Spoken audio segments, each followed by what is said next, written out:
చాలు, ఇంకా ఇక్కడ నుంచి మూవీ స్టార్ట్ అవుతుందని అనుకుంటున్నాను. మీ సపోర్ట్ కూడా కావాలి, మంచి సార్ సినిమా కాబట్టి. సార్ ఈ మధ్యన ఒక ఇంటర్వ్యూలో చెప్పిన ఒక డైలాగ్ బాగా వైరల్ అవుతుంది. వెనక మాట్లాడుకునే వాళ్ళ గురించి ఏం చెప్తారంటే ఒక డైలాగ్ చెప్పారు. అండ్ అంటే మీరు ఆ ఇంటర్వ్యూ కోసం అలా చెప్పారా, లేదంటే రియల్ లైఫ్లో నుండి కూడా మీ వెనక మాట్లాడుకునే వాళ్ళు అలా ఉన్నారా? రియల్ లైఫ్ ఎవరి వెనకాలైనా అద్దెతున్న వాడిని మనం తలెత్తి చూడటం సహజం.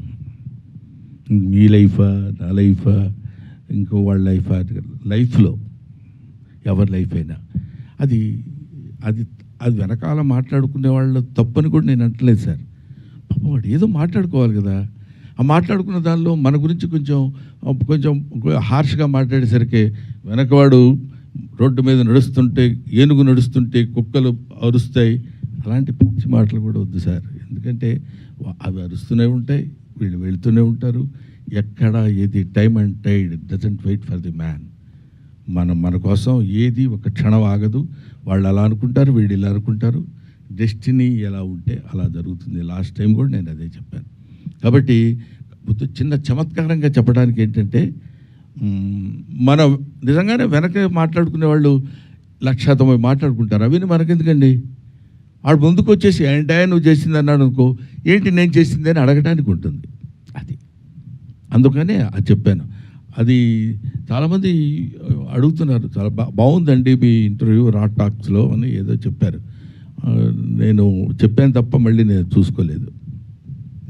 నెక్స్ట్ భోజనాలు అయిపోయినాయండి మీ, అందువల్ల సాలిడ్గా కూర్చుని ఉన్నారు. నేను ఇంకా బ్రేక్లో వచ్చానులేండి, అందుకని. గౌతమ్ గారు అంటే మధ్యలో అడ్డొస్తున్నానండి, సారీ సార్, ఏమనుకోవద్దు. నేను చిత్రమందిర్ నుంచి షూట్లో ఉండి వాళ్ళు బ్రేక్ ఇచ్చిన తర్వాత బయలుదేరి, పైగా ఇక్కడి నుంచి ఇక్కడికి రావడానికి 1 hour 15 minutes ఎంతో పట్టిందండి అక్కడి నుంచి రావడానికి. So I'm sorry for that, really I'm very sorry. Gautam garu, so me performance చాలా బాగా నచ్చింది నాకు. అంటే ఎక్కడ చుట్టేసినట్టు అనిపించలేదు. You have done very well. అంటే ఇంత గ్యాప్ తీసుకున్న తర్వాత కూడా ఐ హ్యావ్ సీన్ అంటే ఎలా చేస్తున్నారు ఏంటంటే, చిన్నప్పుడు మేము చూసిన సినిమాలకి ఇప్పుడు మీరు చేసిన చాలా బాగా చేశారు. అండ్ ఫర్దర్గా స్క్రిప్ట్ సెలెక్షన్ గురించి కానీ ఎలా ప్లాన్ చేసుకుందాం అనుకుంటున్నారు? ఫర్దర్ స్క్రిప్ట్ అనేది నెక్స్ట్ స్టోరీ ఏదైతే చేస్తున్నామో అది సీన్ చూపించారు దాంట్లో. అది ఆ లాస్ట్లో ఒక సీన్ ఏదైతే ఉందో అది మేము ఆల్రెడీ షూట్ చేసిన సినిమా, నెక్స్ట్ జరిగే సినిమాలో అదే సీన్ అది. సో నెక్స్ట్ చేసేది మాత్రం అదే సినిమా అండి, వైబ్ అండ్ సినిమా పేరు. సేమ్ ఇదే ప్రొడక్షన్లో ఆల్రెడీ 45 days షూట్ చేస్తాం. ఈ 20th నుంచి మళ్ళీ యాక్షన్ డ్రామా. అవునండి, యాక్షన్ డ్రామా. అండ్ డైరెక్టర్ గారు, ఇది యాక్చువల్లీ మీకు ఒక ప్రోడక్ట్, అంటే మీకు ఒక బేబీ ప్రోడక్ట్ లాంటిది కదా ఈ సినిమా. ఎన్నో కలలుగా వింటారు దీని గురించి, చాలా మంచిగా తీసుకొని వచ్చారు. అండ్ రిలీజెస్ కూడా జరుగుతున్నాయి కదా, అదేమైనా కొంచెం ఏమైనా ఇంపాక్ట్ ఏమైనా చూపించింది అంటారా మన సినిమా మీద? అంటే రిలీజ్కి వెళ్ళే జనం అక్కడికి వెళ్తారు సార్, మన సినిమాకి వచ్చిన జనం మనకు వచ్చారు సార్. సో ఇంపాక్ట్ అనేది అంటే కొద్దిగా పడుండొచ్చు, బట్ బ్రహ్మానందం గారి సినిమా అంటే ఆటోమేటిక్గా దీనికి వచ్చే పుష్ అనేది వేరే ఉంటుంది. సో అంత ప్రాబ్లం అయితే కాదనుకుంటున్నాను సార్. అంత బాగానే ఉంది, కానీ దివిజయ్ గారికి అంత సీన్ లేదులేండి. బ్రహ్మానందం గారి సినిమా అనేసరికి ఆ ఇంపాక్ట్ ఉంటుంది. ఎందుకు ఉంటుందండి ఇంపాక్ట్? మరి ఆ సినిమాలే, ఈ సినిమా బాగుంటే చూస్తారు, లేకపోతే చూడరండి. మామూలు వాళ్ళు కాదు. కాకపోతే ఒక్క విషయం మనం తెలుసుకోవాల్సింది ఏంటంటే, ప్రతి వాళ్ళు తెలుసుకోవాల్సిన విషయం, దేవుడు ప్రార్థించుకోవాల్సిన విషయం కూడా ఏంటంటే, మన గొప్పవాళ్ళం అన్న విషయం మనకు తెలియకుండా ఉండాలని.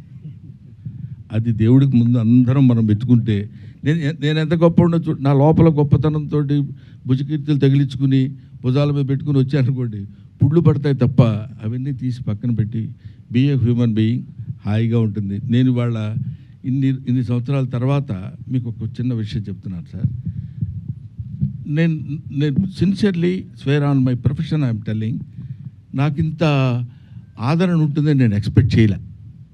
అది ప్రొడ్యూసర్ గారు ఎక్స్పెక్ట్ చేసి ఉండొచ్చు, డైరెక్టర్ గారు చేసి ఉండొచ్చు, కానీ ఎందుకంటే చాలా కాలం ఇందాక తమ్ముడు అడిగాడు, ఏమంటే ఈ మధ్య కొన్ని సినిమాలు మీరు దూరంగా ఉంటున్నారు కదా. నిజంగా ఉంటున్న మాట వాస్తవమే. అయినా ఈ సినిమాలో స్టిల్ బ్రహ్మానందం సినిమా అనగానే వాటి సినిమాలో ఏదో కామెడీయో లేకపోతే ఇంకోటి ఉంటే చాలా కాలమైంది రావడం చూసి చూద్దాం అనుకునేటువంటి ఐడియాతోటి రావడం అనేది రియలీ ఇట్స్ మై బ్లెస్సింగ్స్. ఇప్పుడు అర్థమవుతుంది, ఓహో